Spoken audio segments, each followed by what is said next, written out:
What's up, everyone? All right, coming off a game four win, of course, controversy.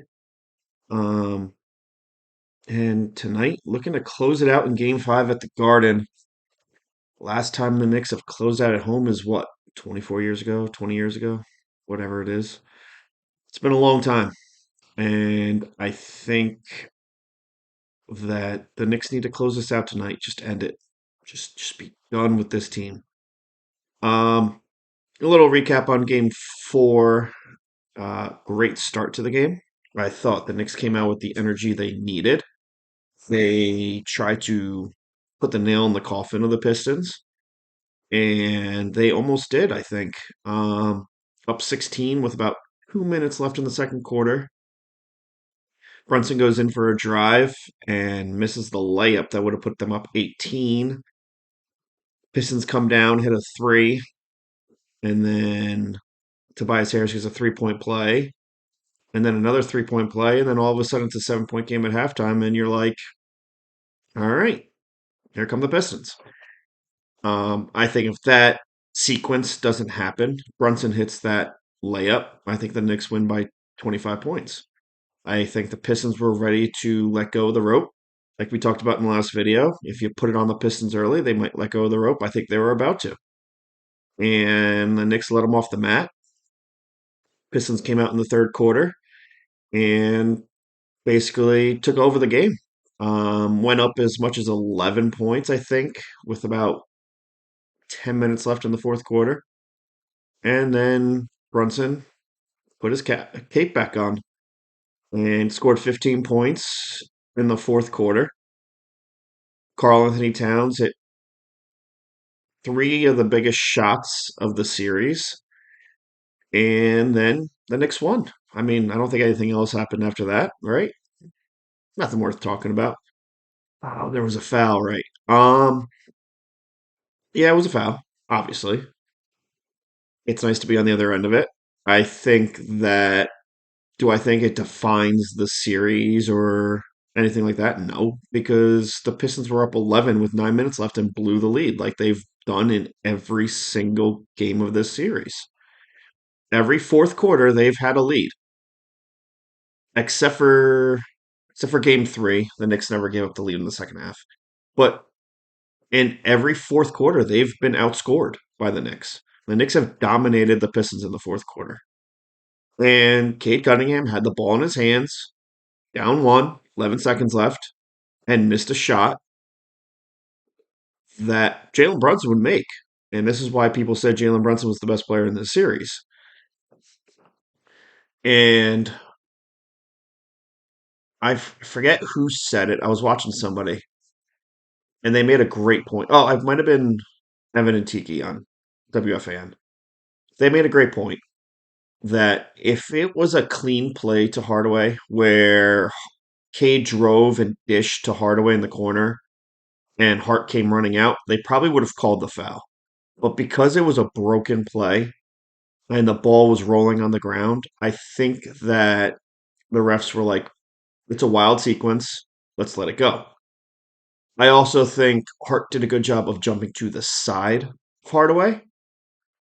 And I think if Hardaway goes straight up, they either call the foul or, I mean, he gets a shot off. But instead, he tried to draw the foul rather than just shoot the ball. And I think once he jumped sideways and flailed, the ref saw that and basically said, we're not going to call it. I think if he goes straight up, they probably call a foul. Um, he also the NBA came out and said that there was no foul on Tobias Harris, that there was a little holding, and then they disengaged. Well, they disengaged because Tobias Harris shoved Hart away. Harris was also out of bounds when he touched the ball, but you know, you move on, you take the win, you're up 3-1, and now you got a chance to close at home. And the Pistons will be desperate. The question I have with the Pistons, are they devastated over the loss? Or are they pissed off about the loss and they think, well, we should be winning the series? Because if they think they should be winning the series, they're a dangerous team and will come out with that same energy. If they're devastated by that loss and they're resigned to the fact that they're going to lose the series, they could come out like Miami did last night and basically say, meh, we don't want to play anymore. We're going to Cancun. So there's two ways tonight can go. It can go with the Knicks just coming out and saying, you know what, we're closing this at home. We're done with the series. We want to rest up for Boston. Let's put the nail in the coffin, and they win by 20. This game could be a close game where the Knicks let the Pistons hang around and the Pistons play as hard as they possibly can, and it's a close game right up to the buzzer. The other way this could go is the Knicks come out a little flat, a little like the series is over. We don't need to do it. And the Pistons put it on them, especially in the first three quarters. And the Knicks are down 10 again going into the fourth quarter. I don't think that is going to happen. At least I hope not. I think that there's too much veteran leadership on this team. There's still a bunch of guys that were on this team from Game 5 last year against Philly, and then they had to go win a tough game on the road, Game 6, to close it. I, I think that'll be the message from Tibbs. Like, hey, let's end this now. We're home. We're on our home court. Crowd's going to be into it. And if you don't think the crowd's going to be into it after hearing the FU Brunson chants in Detroit, the crowd's going to be into it tonight. Um, I think that I think that the Knicks need to come out with that same energy they did in Game 3. Because if you go up 16 or 18 at home, the Pistons don't have a home crowd to energize them to get back into the game. They'll make a run. Of course they will. But they won't have that momentum that they built up with the crowd going crazy and all of that to come back and beat the Knicks. The Knicks are going to have that behind them. So to start the game especially, the crowd's going to be probably going crazy. The Knicks need to come out and not let that crowd die out at all. I was at game 1. The crowd died out. By the third quarter, the Garden was not rocking at all. It felt like a regular season game in that third quarter. And then in the fourth, Payne, got the crowd going. And then the place was absolutely freaking rocking. So I think that's the key to tonight's game. Start fast. Start as fast as you possibly can. And let's see what the Pistons do. Because remember, all the pressure's on the Pistons now. There's no tomorrow if they lose. I said it about game 4 that the Pistons were going to have a lot of pressure on them. And they started slow like they had pressure. They started tight. They weren't making threes. They started very, very tight. They're going to start tight tonight. They're going to try to come out with energy, but they're going to start tight. There's a lot of pressure on this team, especially Cade Cunningham, who I think in fourth quarters is getting gassed. I don't think he's used to playing 44 minutes with a guy in his face all game long. He's not used to it. So this is a game where you have to come out and try to throw a haymaker early. Just throw a haymaker early, and they might let go of the rope because you're going to get one of Harris, Hardaway, or Beasley hitting shots. But you hope it's not all three, which in game 1, no, in game 1 it was Hardaway and Harris. It was Harris in the first half and then Schroeder in the second half. And they've gotten production from these guys, but not all at the same time. We don't want a game with all of them getting it at the same time because then Cade can freely work one-on-one because now you can't really help off them. Put their nail in the coffin early.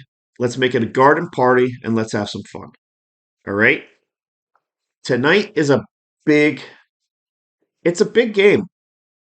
I know the Knicks are up 3-1, so they have a little leeway, but so is Boston. And you don't want a scenario where you're playing tonight and then you play game six, I believe will be Friday, and then say you win game six. Game one for Boston Knicks is going to be Sunday afternoon. It's just going to be. So you do not want to be on 1 day's rest when Boston's on 5 days rest and you're traveling to Boston, which obviously is not that far, but still you're traveling to Boston with that place going crazy and you're already behind the eight ball when you can't be against that team. So close this out tonight. Let's get some rest. Get some rest. And then hopefully Orlando can win tonight and push Boston another game. Now, with the Pistons, one thing I do worry about tonight is if the Knicks get up 20, are the Pistons going to resort to cheap shots? I worry about that tonight. I worry about fourth quarter, about 7 minutes left. Knicks up 10, 15, maybe 20 points, and the Garden's rocking, and Beasley or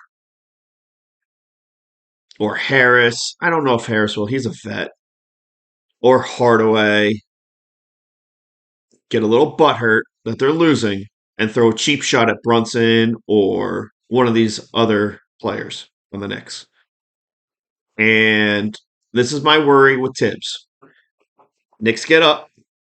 He doesn't take the starters out, and somebody gets hurt. I don't want that. But I worry about the Pistons doing something dirty. I really do tonight. They're mad that they lost game four.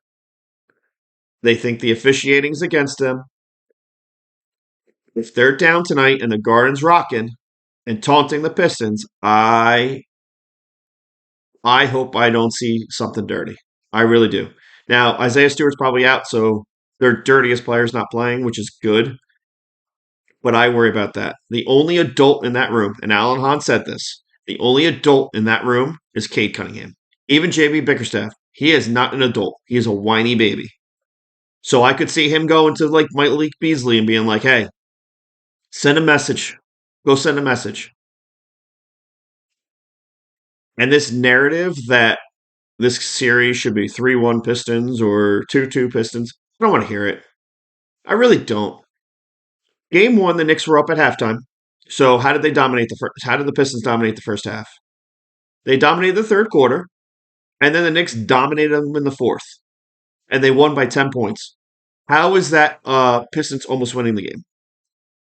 Game two, the Pistons needed 15 more free throws, and for the refs to basically swallow their whistle the entire game so that they can win the game. And they still almost lost the game, shooting 15 more free throws. It's a tie game with 50 seconds left.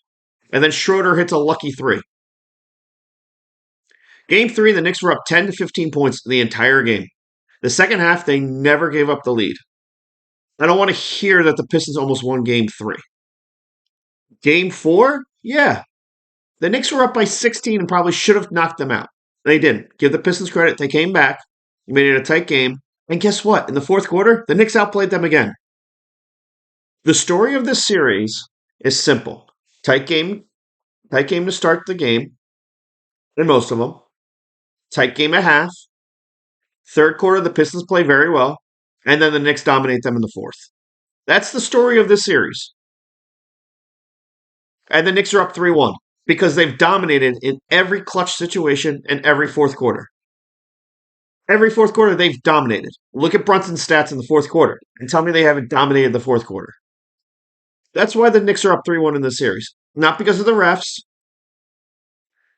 not because of some bias that people have towards the Knicks. Give me a break.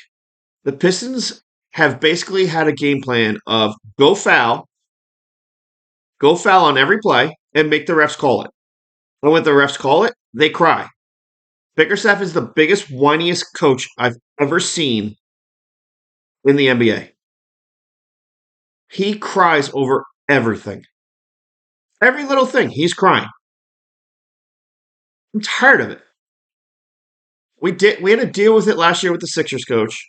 And now this year we have to deal with it with Bickerstaff. Every single time there's a whistle, he's crying. And then he has the nerve to go on into his media and basically say, "Oh, we're not going to cry about it." But no, dude, you cry after every whistle. Everyone saw you run onto the court and start cursing everybody out. Even the Knicks coaches were scared of what you were going to do. You can see it on their faces. Like, what are you doing? You're a whiny baby, and you're not the coach of the Cavs anymore because you're a nepo coach. Look at what the Cavs are doing as soon as they got rid of you. Stop whining. Stop. And then the Pistons beat reporters have to be the biggest homers I've ever seen in my life. Oh, uh, let's lie about stats. Let's lie. Let's lie about stats, and then let's basically post it on Twitter for all the fans to overreact to. And then when you get called out on it, you ignore it. Stop posting fake stats. This idea that the Knicks are getting so many more calls than the Pistons is ridiculous. Stop posting that they are. Brunson took 2 free throws in the entire game of Game 4. Karl Towns took 2 free throws in the entirety of Game 4. Stop it. This idea that Cade Cunningham doesn't get a whistle is ridiculous. The dude pushes off on every move. Every move. Stop it. Put this team away tonight and let's get rid of them. Send them home. Send them to Cancun so we don't have to deal with them anymore. Because the whininess is old. Put them away. Put them away tonight. Let's end this in the garden. Let's have a party. Let's rest up and get ready for Boston. Don't let this team hang around. Done with it. No more. That's all I got. Put them away. Game 5 tonight. Let's go Knicks. Let's end this series, and we'll talk after the game. Have a good day, everyone.